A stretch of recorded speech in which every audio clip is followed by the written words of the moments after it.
सर्दियों का मौसम शुरू होते ही मुख्तलिफ़ किस्म की बीमारियां जन्म लेती हैं। जैसे खांसी, फ्लू, गला ख़राब, बुखार और मुख्तलिफ़ किस्म की फेफड़ों की बीमारियां जो गर्मियों में नहीं बल्कि सिर्फ सर्दियों में ही ज़्यादा पाई जाती हैं। इसी बात को मद्देनज़र रखते हुए हिल्टन फार्मा ने एक सेमिनार का इनेकाद किया, जिसमें रावलपिंडी, इस्लामाबाद और मुल्क भर के डॉक्टर्स ने शिरकत की, जिनमें पल्मोनोलॉजिस्ट, जनरल मेडिसिन के डॉक्टर्स, रिस्पायरेटरी फिजियोथेरेपिस्ट और बहुत से हेल्थ केयर प्रोफेशनल को दावत दी गई। इस सेमिनार का मकसद आगाही फ्राहम करना था, जिनमें डॉक्टर्स का कहना था। मेरा नाम है जी डॉक्टर इरफान है, मैं कंसल्टेंट पल्मोनोलॉजिस्ट हूँ। आज हमने एक बड़े अच्छे टॉपिक के ऊपर बात की कि जो हमारी इन्वायरमेंटल चेंजेस आ रही हैं, जिस तरह से स्मोक बहुत ज़्यादा फैल रही है, ये किस तरह से आपकी हेल्थ को इफेक्ट करती है।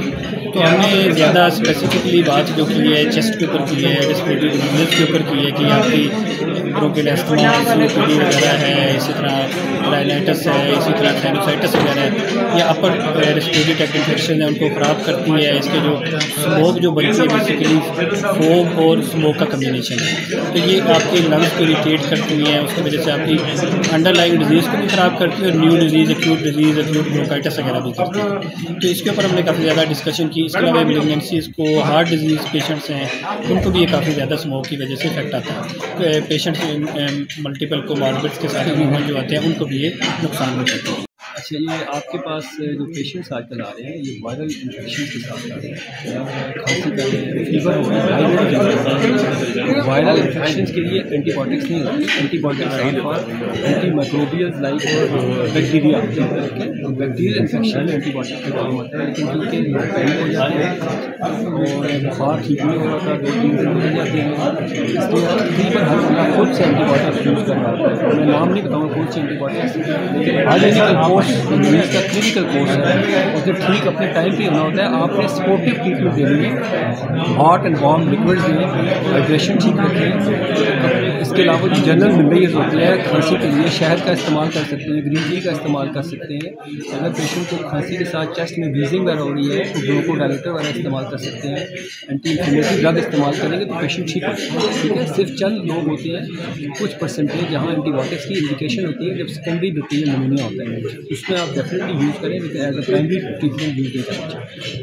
मेरा नाम डॉक्टर कमर अहमद शहजाद है और मैं जनरल फिजिशियन हूँ। और आज हम इकट्ठे हुए हैं ग्लोबल वार्मिंग और क्लाइमेट चेंज जो पूरी दुनिया में हो रहा है और हमें समझ नहीं आ रही कि हम उसको कैसे कंट्रोल करें और किस तरीके से इसके ऊपर वर्क करें। सारे डॉक्टर्स की आज एक बहुत ज़बरदस्त एक कॉन्फ्रेंस थी जिसमें हमने सब चीज़ें ये डिस्कस की। और सबसे ज़्यादा जो प्रॉब्लम हमें आ रहा है वो पोल्यूशन का है। पोल्यूशन जो है इतनी ज़्यादा है, स्मोक इफेक्ट्स जिस तरह की मोस्टली हमारे जो पंजाब के सिटीज़ हैं, जिसमें लाहौर जो है नंबर 1 आ रहा है। स्मोक को कंट्रोल करने के लिए हमें जितने भी जो इफेक्ट्स हैं वो लाने चाहिए। जैसे अभी आपने देखा होगा कि बारिश उन्होंने की है, उसको कम करने के लिए, जो स्मोक के इफेक्ट को कम करने के लिए। लेकिन एंटीबायोटिक्स के बारे में मैं ये कहना चाहूँगा कि लोग बहुत ज़्यादा एंटीबायोटिक्स यूज़ कर रहे हैं ग्लोबल वार्मिंग के इफेक्ट को ख़त्म करने के लिए, क्योंकि लंग्स और एम्फीसीमा की जो ब्रोंकियल एस्थमा, स्पेशली जो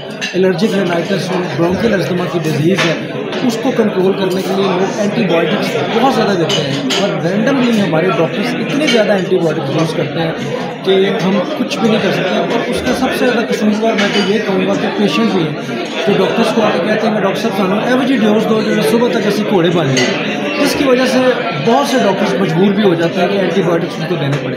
लेकिन हमें थोड़ा सा पेशेंट को रीअश्योर करवाना चाहिए कि कम से कम 2 से 3 दिन तक आप अपने फीवर को जो है जो कोशिश करें कि अगर फीवर होता भी है तो उसको परेशान नहीं होना आपने, क्योंकि आपने पैनाडोल वगैरह या थोड़े से कफ सिरप्स वगैरह ले लेने हैं, म्यूकोलेटर्स आपने ले लेने हैं, कोई कावा यूज़ कर सकते हैं, अदरक का, सौंफ का, इलायची का और शहद वगैरह डाल के। उससे ये वायरल जो डिजीज़ हैं वो काफ़ी ज़्यादा इफेक्ट उसके हो जाते हैं। और सबसे ज़्यादा जो कम चीज़ जो हम जिस चीज़ पे हम फोकस नहीं करते वो सेलाइन गार्गल्स हैं। सेलाइन गार्गल्स ऑस्मोटिक इफेक्ट्स देते हैं आपकी थ्रोट को। जितने भी वायरल फंगाई हैं और बग्स हैं वो सारे ऑस्मोटिक इफेक्ट से बाहर निकल आते हैं सेलाइन गार्गल से। लेकिन इसको हम बहुत ज़्यादा हल्का लेते हैं और हम डॉक्टर की बात नहीं मानते। तो मेरा ख्याल है इन सारी बातों को अमल करते हुए हमें ये सारी चीज़ों की जितनी भी प्रिवेंशन मेथड्स मैंने आपको बताया है इसको कंट्रोल करना चाहिए। जैसा कि कुछ डॉक्टर्स का कहना था कि फ्लू, बुखार और सर्दी लगने की सूरत में एंटीबायोटिक्स का इस्तेमाल करना चाहिए, जबकि कुछ डॉक्टर्स का ये कहना है कि एंटीबायोटिक्स का इस्तेमाल नहीं बल्कि 2 से 3 दिन तक देखा जाए और अगर ज़्यादा तबीयत ख़राब हो तो फिर डॉक्टर की तरफ रुजू किया जाए। कैमरामैन अली के साथ डॉक्टर रोशनी